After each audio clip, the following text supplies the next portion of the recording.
Ben 10's one of the most popular cartoon shows of all time. 5 TV series, a handful of movies, and a plethora of merchandise. Ben 10 expanded its franchise across many different avenues. But you already know all of this. If you don't, I made this video on the entire franchise, which you can check out via the top right of your screen. Anyways, as I was saying, another one of the avenues Ben 10 delved into was video games. Since movie and TV show tie-in games seem to be something of the past now, I thought it would be a good idea to take a look back at Ben 10's gaming legacy, starting with the first, and arguably the best, mainstream title, Ben 10 Protector of Earth. The story is definitely one of the strong points of this game. It literally feels like they ripped it straight out of the TV show. The Tennysons are asleep in the rust bucket one night when a tiny Vilgax drone flies in and begins absorbing DNA from Ben's Omnitrix. The next morning, a meteor crash lands in the Grand Canyon, which wakes Ben up. Good, you're awake. Something's crash landed over there in the canyon. When he goes to turn in the accelerate to check out the crash, something doesn't quite seem right with the watch. Go, mighty Omnitrix power! Ben's transformations have been locked away, and now he only has access to forearms and Heatblast. After battling through the Grand Canyon, Ben takes down the massive Vilgax drone, which was the crashed meteor. He discovers that an Omnitrix crystal was powering the drone, and when he puts it back, he unlocks the next playable character, Accelerate.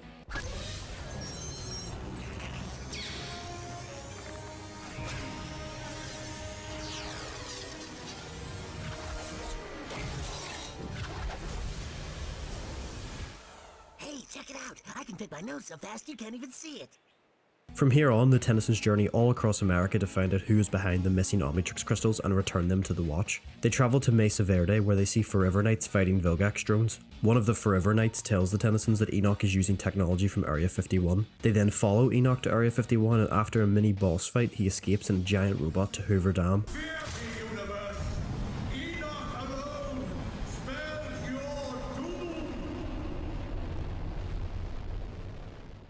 After defeating this giant robot, it shoots out another Omnitrix crystal, which then unlocks Cannonbolt. Whoa, let's see who I got now.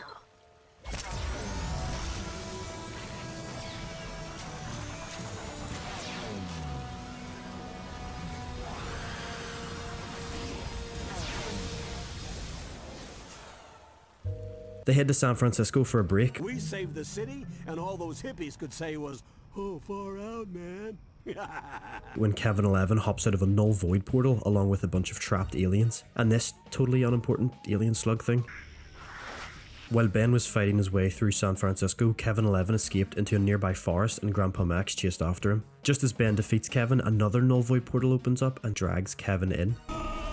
Inside the rust bucket, the Tennysons hear reports of strange alien plant forms spreading all across the area. After investigating these reports, they track the source of the plant forms to the top of the Space Needle in Seattle. Remember that totally unimportant alien slug thing that slithered out of the null void? Yep, well, this is it now.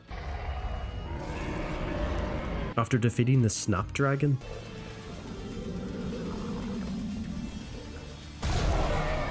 Ben recovers another Omnitrix crystal, unlocking one of my personal favourite aliens, Wildvine.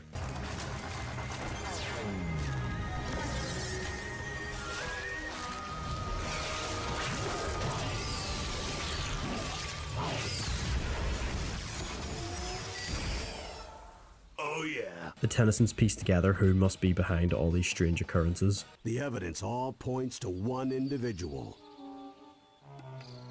Why am I surrounded by utter incompetence? You, however, have done well. Retrieving the null void projector was invaluable. Simply return to me the final item I need to complete my plans, and you will have both the Omnitrix and the boy to do with what you will. Back with the Tennysons, they are now camping out at Effigy Mounds when suddenly they are attacked by Zescare's minions. Fighting through them, they encounter Hex, who plans to take over the Earth by opening a portal to Anar Phaetos. Quick shout out to Vilgax Attacks, where we actually get to go there. Side note, if anybody would like this to become a series, let me know in the comments. I would really love to cover the other Ben 10 games. Anyways, once they defeat Hex, they discover he was actually being possessed by Zescare. The Tennysons head to a nearby plumber base where they discover a stolen null void projector and ethereal amplifier, which could boost the projector to unknown levels. After receiving the stolen items, Vilgax hands Zescare one of Ben's Omnitrix crystals. The Tennysons track him to the Gold Coast Theatre, where they defeat and trap him in the null void. Despite returning another crystal to the Omnitrix, Ben doesn't unlock any new forms, but it does make the Omnitrix stronger again. Back on the road, the Tennysons find themselves at a Civil War reenactment where they are attacked by Dr. Animo's mutants. Gwen is kidnapped by Dr. Animo while Ben and Grandpa Max chase Clancy in hopes of getting Animo's location. They defeat Clancy and Ben has to stop Grandpa Max from going full on interrogation mode. They eventually track Animo to an abandoned oil refinery and seal the rust bucket through the water.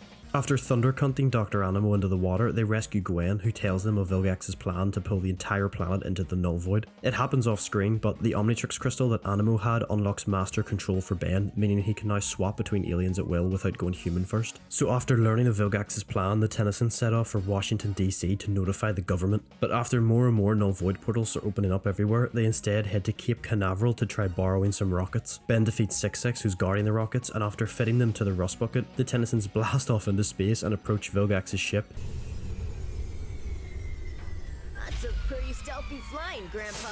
After a close battle with Vilgax where Ben utilizes all of his available alien transformations,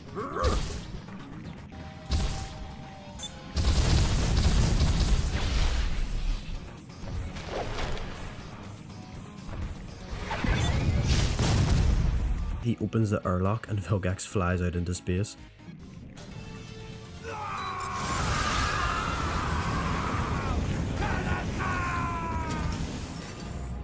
Ben runs to retrieve the final missing Omnitrix crystals, but in doing so has destabilized the ethereal amplifier, causing the Earth to be saved, but Vilgax along with his ship to be sucked into the Null Void. The Tennysons share a laugh and ride merrily into the sunset.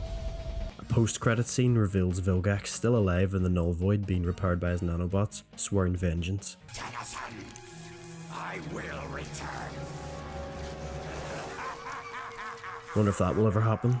So all in all, I think it's a really great story. I will say though, it does feel like a lot of characters seem to be wrote to fit the story. For example, why would Clancy and Dr. Animo want to help Vilgax send the entire Earth into the Null Void? I suppose it is non-canon, so it's not super important, but an interesting side note is the theory that this Ben from Protector of Earth is the Ben 10,000 from the classic series. The main evidence supporting this theory is the fact that, according to the Ben 10 wiki, Vilgax's appearance was inspired by his future appearance, and also that Ben unlocks master control when he's 10. Once again, that is just a theory, and although it's not super convincing, I think it adds another layer to the game's significance as a possible origin story for the classic series as Ben 10,000. The gameplay is another area where this game shines. The beat 'em up formula, although very familiar by this point, was still brand new to the series and it felt super fresh. You move from area to area, battling waves of enemies, solving light puzzles, and sometimes fight a mini-boss at the end of a few levels. Just as the story starts out with Ben losing a lot of power in the Omnitrix, initially you only have access to two transformations, Forearms and Heatblast. Staying in alien form as well as doing combos will drain the Omnitrix and cause Ben to return to human, where you will need to wait for the Omnitrix to recharge.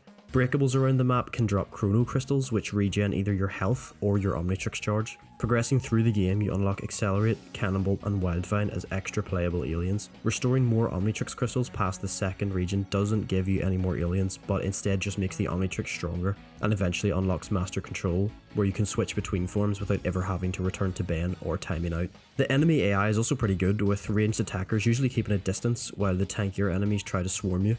Every enemy you defeat drops yellow XP points. When you collect enough of these to fill up this little bar up here, you'll be greeted with the upgrade menu, which allows you to choose one new combo to unlock for a single alien. The combos start off fairly light, but in the latter half of the game, some of these moves are actually pretty crazy. Enemy types are pretty varied. You could come up against anything from Vilgax drones and Forever Knights, all the way to the Anur aliens and Dr. Animo's mutated minions. As for the puzzles, they're not too difficult, mostly utilizing the special ability of each of the 5 transformations. Forearms can push heavy objects, Heatblast can absorb fire, Accelerate can hit multiple switches at once, Cannonbolt can go up ramps, and Wildvine can swing from these things called vine grapples.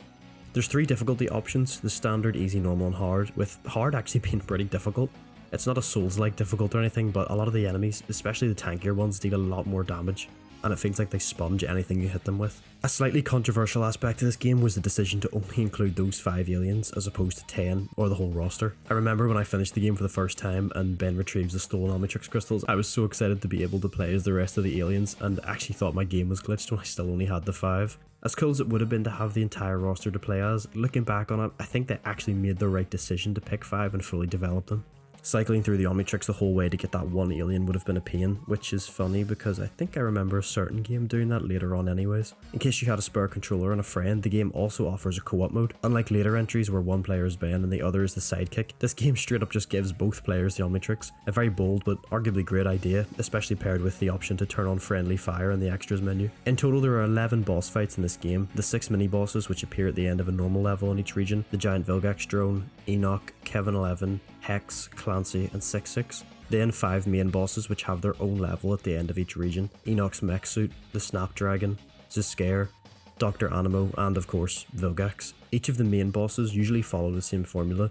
Do a chunk of damage to the boss's health bar, then activate a quick time event. Rinse and repeat a few times until you defeat them. It's pretty standard, but it's actually really fun. Each main boss utilizes the arena really well, which makes for some pretty dynamic fights. Final point to wrap up the gameplay, despite being a pretty old game, almost 20 years old now, which actually makes me sick to my stomach. The load times are really quick and I had no performance issues whether I was running this game native on the Wii, PSP, PS2 or through an emulator.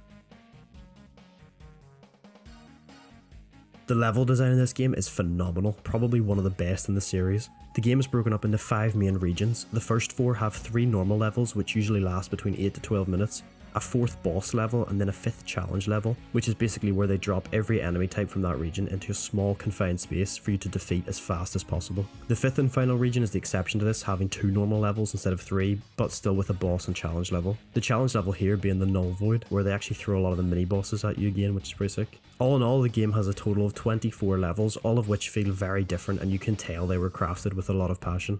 Each level is uniquely designed, all with different backdrops, breakable props and so on.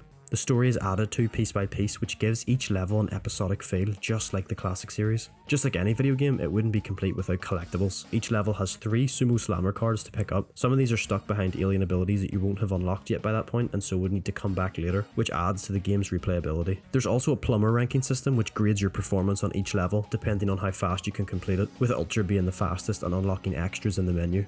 I already mentioned the puzzles and gameplay section, but again, they're a nice addition to the levels and they offer a break between beating out waves of enemies to make you actually think for a bit. I was unsure whether to put this in the gameplay section, but since it ties so closely to level design, I really wanted to talk about the sound design. The audio in this game is basically a 1-to-1 match with the classic series show. Everything from the amazing soundtrack and combat sound effects, to the fact that they brought over the actual voice cast from the show, just sells the feeling that you really are jumping into the world of Ben 10. Whether you're transforming mid-fight or landing a heavy combo, the sound cues feel authentic and satisfying, and they play a huge part in making each level feel like an episode of the show. The way the audio transitions from background to combat music is seamless and it really adds to the intensity of the fights. All in all, the level design is really solid. Definitely a lot of care and passion put into this game. And with decent length levels, it's easy to pick the game up, play 1 or 2, then put it down again quickly. Unlike the weird sequel where you have to schedule an entire week and a half just for 1 level.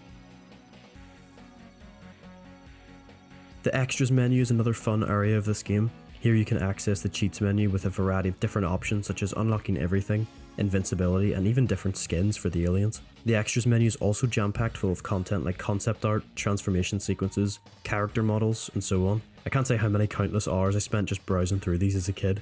There's a lot of stuff here which they didn't have to add, but again really shows the care put into this game. On the contrary, I'm a really big fan of when errors slip through and make their way into the final product. If you're interested in some quick trivia, Vilgax calls Zscare an ectonurian instead of an ectonurite, and at the opening cutscene of the Area 51 level, Grandpa Max says, We can't let Vilgax or Enoch get at those alien weapons. without them actually knowing that Vilgax was involved at this point.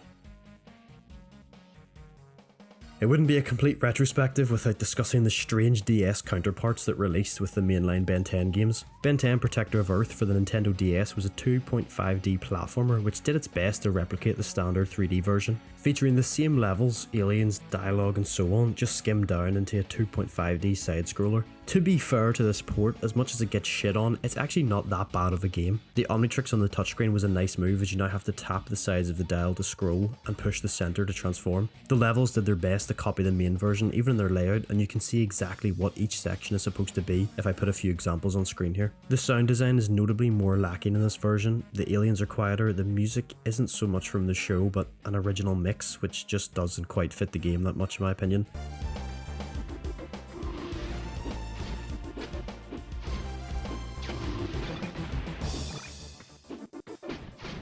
Another strange difference this version has is Upchuck, technically as a playable character although he can't move. Once you transform into him, he basically just nukes everything on screen and detransforms. Not too sure why this is a thing, but fair enough. At least it's technically a cheat and not a normal feature. Ben 10 Protector of Earth is an absolute masterpiece. It was the first video game I ever played, and while I may be blinded by nostalgia and looking back with rose-tinted glasses, I think it still holds up pretty well today, and it captures the feel of the classic series perfectly, which is why I would call it a perfect tie-in game. Let me know what you thought of the video in the comments while you're down there leaving a like and subscribing. If you want more videos like this one on the next Ben 10 games in the series, also let me know, as this was a blast to make. Okay, check my other videos out. Here we go. Much love. Goodbye. Thank you. Bye bye bye bye.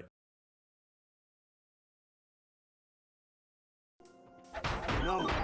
Vilgax comes in the night and takes away the bad little children.